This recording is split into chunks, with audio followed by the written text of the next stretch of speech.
I think we found the plans. The plans? The house plans. Okay. There are a few things that we want to change. So No, I'm picky and you're picky?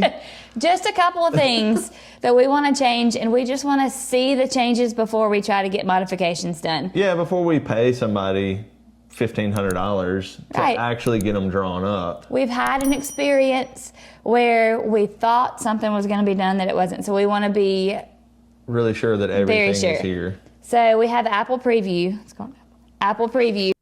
Preview comes standard on all Macs, so this should be very accessible for you if you are a Mac user. And I'm just going to try to mock up some of the changes that we want.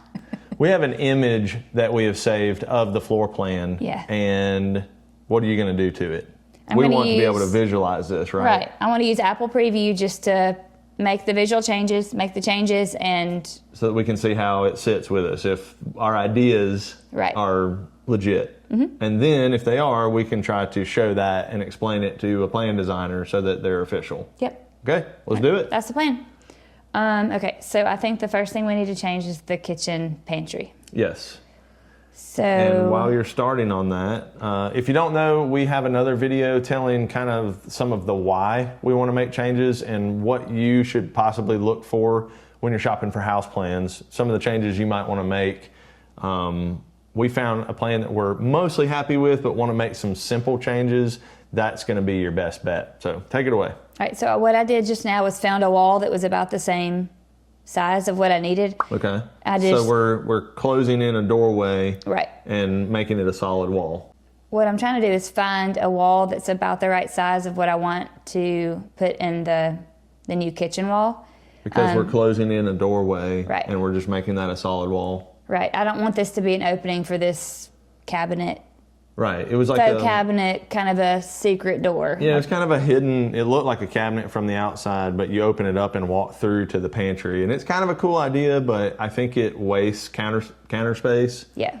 So all I did was found a wall that was similar, didn't have as many surroundings, and I'm just putting it where I want the wall to be for the kitchen now. Okay. It's just, you just copy what looks like what you want to put in. And just paste it over it? Mm-hmm. Okay. And then the next thing, I'll probably just find a little white space in the house to cover up where that... So you're just drawing a square? Mm-hmm. I just use the little select tool and do copy and then paste. And it's like it puts it all in the same place every time, so I always know where to grab it.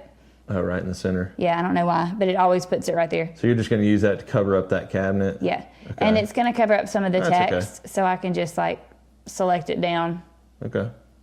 And I can always resize it after if it's covering up too much. And like this I said, is just it's to not get exact. an idea. I'm not a draftsman. This is not going to an architect. But I want to make sure everything that I think and we want done is actually going to the plan company for modification. So now we want that's enough to show that those cabinets aren't there. I get the picture. And we want to extend that countertop now, where the stove is, over to the right, basically where that cabinet was. We want more countertop space, because we're actually going to be putting a double oven kind of over by the refrigerator. So we're going to lose whatever width that is of counter space, because we want it at that height. We don't want it like shrunk down to where we have to, I'm 6'4", I don't want to be bending over to the ground every time to put some cookies in the oven. So I'm doing the same thing. I'm finding a counter that I can copy. Okay. And I'll just paste it and then move it over. And I'll have to do it a couple times. And the good thing with Apple Preview is it automatically aligns for you, so you don't have to worry about it being so it kind of snaps wonky. the grid? Okay. It's not perfect, but you can kind of see, after it snaps in, you can kind of just do your arrow keys to move it. Yeah, your countertop might just look like... No, I'm just kidding. Like we're meandering. No, well, I meander, it looks good. so then I've got one, and now that I've already got that selected, I can just say copy, paste again. Right. And then just move it over. Okay, so we've got the gist of our extended countertop. So because we're extending that, we thought it would look nice to go ahead and extend the island out as much so that it kind of matched. We don't want the island to go the other way toward the refrigerator. In the house we're in, there's a bottleneck where the refrigerator opens. Basically, if someone is standing there with the refrigerator open, nobody can get by there. So there's plenty of room in this new plan that we looked at that I don't think that will become a bottleneck. Right. So that's... We don't have to do the island right now. We just showed that. Do you want to show maybe how to move the stove also? Do we want to kind of move it to the center? Yes. So same thing, just kind of select where it was, and I kind of grab some counter with it because it's going to move the counter over a little bit. Idea. So then I copy that and then just do the same thing and move it over. And the good thing about this is I grabbed some more counter, so it's going to overlap where the old stove was. Cover it up a little bit. Yeah, because in the island we're going to do the same thing. Right. So I can move that too. And we'll probably do some of this off camera so that you don't have to sit through all of it. Yeah. Okay, so that looks good. We have the gist of it. So we're basically moving the doorway to that pantry just around the corner to where the master hallway is. It's literally around the corner of that kitchen. And so to show that that's going to be an open doorway, I can grab this open doorway from down by the bathroom. Okay. It's just an open casing. A cased opening. And that's all I've done is just grab something that's already in the picture instead of having to redraw stuff, and I just copy and paste it. So that shows that like now there's an open casing there. Nice. So Rebecca had the idea to do a walk-through pantry, so kind of like a butler's pantry, kind of like an appliance garage where we'll have plenty of countertop and we can leave some appliances out there like toaster, air fryer, some of that kind of stuff, and not have them cluttering up the kitchen. To do that, we're going to need to eliminate this walk-in or that coat closet. We didn't feel like we would use it right there in the mudroom very much because there's already a bench section and a locker section where like backpacks and coats and stuff would go anyway. So we didn't feel like losing that little half closet was doing much. We've lived in 3 houses and we've never used a coat closet. Well, we're actually in a place that's cool enough that we need it, but I took an old antique window and put some hooks on it, and we have hung that up for the last 15 years for a coat rack. So that's what we like. And I want to keep using it. And we're in a place where we use them all the time, so they're not going to be in a closet. Right, so we're going to eliminate that door, and you're basically just going to do another cased opening there? Okay. But I don't want the picture of the huge door swinging out into the room, so I just do the same thing, grab an open area and just cover it up. Okay. Yeah, it helps to visualize. Yeah. Okay, so you can just take this cased opening probably, right, and put it right on top of there, or you could actually just click it and copy paste. Yeah, because it's already a picture, and it kind of moves it every once in a while, but who knows? It could be something. This is not a precise. No. This is to visualize. But like if it works for what I do at school, it works for this. Right. It just works.